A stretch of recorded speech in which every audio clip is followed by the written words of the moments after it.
Discover the world के मुअज़्ज़ज़ साथियों, अस्सलाम वालेकुम। नाज़रीन इकराम, 19वीं सदी में इंसानों के लिए जिस कदर तेज़ी के साथ जदीद सन्नती इनकलाब का आगाज़ हुआ, इसकी रफ्तार जहाँ वक्त गुजरने के साथ साथ तेज़ तर होती रही, वहीं इस तरक्की की बदौलत ज़मीन का कुदरती माहौल आलूदा होने लगा, जिसके नतीजे में हवा में कार्बन डाइऑक्साइड और दूसरी मुज़र गैसें भी बढ़ती चली गईं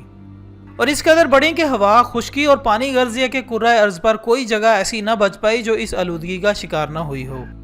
लेकिन चूंकि कुछ पसमानदा जहनों के मुताबिक यही इनकलाब और सरगर्मियाँ मुल्क के तरक्की याफ्ता होने का पैमाना है, तो इससे जान छुड़वाना भी अब नामुमकिन हो चुका है। और सोने पर सुहागा ये कि अब इंसानी ज़िंदगी का ज़्यादातर दारोमदार भी इसी किस्म की सरगर्मियों पर है, जिसकी बदौलत इंसान ने साफ़ सुथरे माहौल के लिए भारी कीमत अदा करके अपने लिए नाकाबिले तलाफ़ी आलमगीर नुकसान खरीद लिए हैं। दोस्तों, वैसे तो लगभग 200 साल पर फैली हुई इस दास्तान का तफसीली बयान अपने आप में एक मुकम्मल किताब चाहता है, लेकिन यहाँ आलूदगी के हवाले से एक अहम पहलू उजागर करना बहुत ज़रूरी है कि अगर सतह ज़मीन पर मौजूद तमाम बर्फ़ पिघल गई तो क्या होगा। ख़वातीन हज़रात, तहकीकात के पेश नज़र साइंसदानों का मानना है कि अगर कुतबैन पर मौजूद सारी बर्फ़ पिघल गई तो बनी आदम को जो नुकसान उठाना पड़ेगा वो यकीनन नाकाबिले तलाफ़ी होगा, जिसकी मंजरकशी करते हुए मुहक्किकीन का कहना है कि हो सकता है कि कुर्राए अर्ज़ पर मौजूद तमाम बर्फ़ पिघलते ही दुनिया भर में समंदरों की सतह आज के मुकाबले में 216 फुट तक बुलंद हो जाए और सारे के सारे साहिली शहर और बेशतर समंदरी जजीरे भी गर्क आब होकर रह जाएं। इसके अलावा दुनिया के बड़े बड़े पुल ज़ेरे आब आ जाएंगे, जिससे होगा ये कि दुनिया के कई शहर सफ़ाए हस्ती से ही मिट जाएंगे,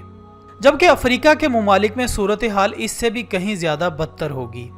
और दोस्तों, साइंसदानों के मुताबिक अगर ये मामला रातों रात पेश आया और सारी की सारी बर्फ़ रातों रात पिघल गई तो सांस लेते हर जानदार का ज़िंदगी गुजारना नामुमकिन हो जाएगा, जबकि ज़मीन पर मौजूद कई ऐसे खित्ते होंगे जो पूरी तरह पानी में नहीं डूबेंगे, लेकिन इन खित्तों को सुनामी की शिद्दत का सामना करना पड़ेगा। और अगर इन खित्तों पर बसने वाले लोग सुनामियों से बच भी गए तो यही वो लोग होंगे जिनका इस कुर्राए अर्ज़ पर ज़िंदगी गुजारना नामुमकिन हो जाएगा, क्योंकि ज़मीन पर मौजूद सारी की सारी बर्फ़ पिघलते ही ज़मीन पर कार्बन डाइऑक्साइड की मिकदार बढ़ जाएगी, जिसका नतीजा ये होगा कि इंसानों के साथ साथ बाकी हयात का भी सांस लेना मुश्किल हो जाएगा। नाजरीन, इसके अलावा इस हंगामी सूरत हाल का ये असर भी होगा कि समंदरी लहरें अपना रास्ता बदल लेंगी, जिसकी वजह से समंदर में बसने वाली तमाम मखलूक बुरी तरह मुतासिर होंगी, क्योंकि समंदरी बदलाव की वजह से कई आबी हयात इसे बर्दाश्त ना करते हुए ख़त्म हो जाएंगी, जिसका नतीजा ये होगा कि आबी हयात और कई पोलर जानवरों का वजूद ही इस दुनिया से ख़त्म हो जाएगा।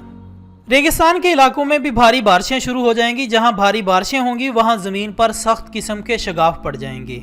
और खेती बाड़ी इस तरह बर्बाद होकर रह जाएगी कि पूरी ज़मीन पर भयानक किस्म के कहत का समा होगा, जबकि हवा का रुख पूरी तरह से बदल जाएगा और समंदर में बर्फ़ ना होने की वजह से सूरज की किरणें वापस रिफ्लेक्ट नहीं होंगी, जिसकी वजह से समंदर का पानी ज़्यादा मिकदार में स्टीम बनकर आसमान में ज़्यादा से ज़्यादा बादल बनाएगा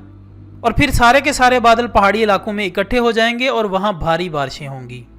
जो कि समंदरों में तेज़ी से एक से बढ़कर एक तूफान लाने का सबब बनेंगी, जिसकी वजह से निचले इलाकों को और भी ज़्यादा सैलाबों का सामना करना पड़ेगा, जो बड़े बड़े सुनामियों को दावत देगा और वो सुनामी आसपास के इलाकों को नेस्तो नाबूद कर देगा, जिसका नतीजा ये होगा कि जिस दुनिया को आज हम देख रहे हैं वो एक ख़तरनाक किस्म का रूप धार लेगी और तमाम जानदार बुरी तरह से इस दुनिया से ख़त्म हो जाएंगे।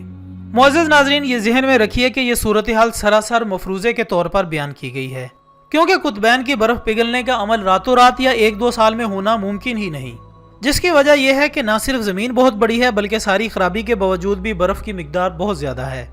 जिसे पिघल कर मुकम्मल तौर पर ख़त्म होने में खासा वक्त लग सकता है। जबकि कुतबैन के अलावा पहाड़ी मुकामात पर बड़े बड़े बर्फानी तोदे यानी ग्लेशियर्स की शक्ल में भी बर्फ़ जमी हुई है, जैसा कि मशहूर ज़माना सियाचिन ग्लेशियर्स हैं।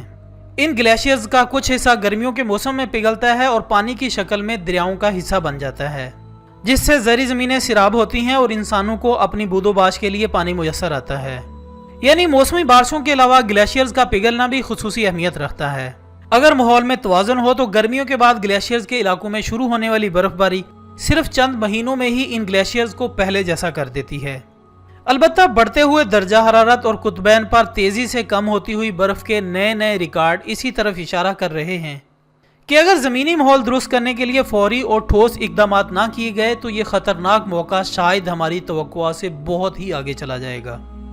जिसका अंदेशा उस वक्त ज़्यादा हो गया था जब अंटार्कटिका के मुकाम लार्सन दी आइस शेल से एक वसी बर्फानी तोदा टूटकर अलग होने की खबर मिली और इस बर्फानी तोदे का रकबा 6000 मुरब्बा किलोमीटर है, जबकि इसमें बर्फ की मोटाई तकरीबन 200 मीटर है, जो कि इस बात का वाज़ेह सबूत है कि बर्फानी तोदों में पानी की मिकदार हजारों खरब टन है। दोस्तों याद रहे कि अंटार्कटिका की बर्फ में पड़ने वाली दरार सन 2014 में देखी गई और सिर्फ 3 साल के अरसे में इसका नतीजा ये निकला कि एक बहुत बड़ा बर्फानी तोदा वहां से टूटकर अलग हो गया, जो इस वक्त बड़ी ही आहिस्तगी से समंदर में तैरता हुआ अंटार्कटिका से दूर हट रहा है। दोस्तों इस सारी सूरत हाल के पेश नज़र शायर ने भी क्या खूब कहा है कि वक्त करता है परवरिश बरसों, ये हादसा एकदम नहीं होता।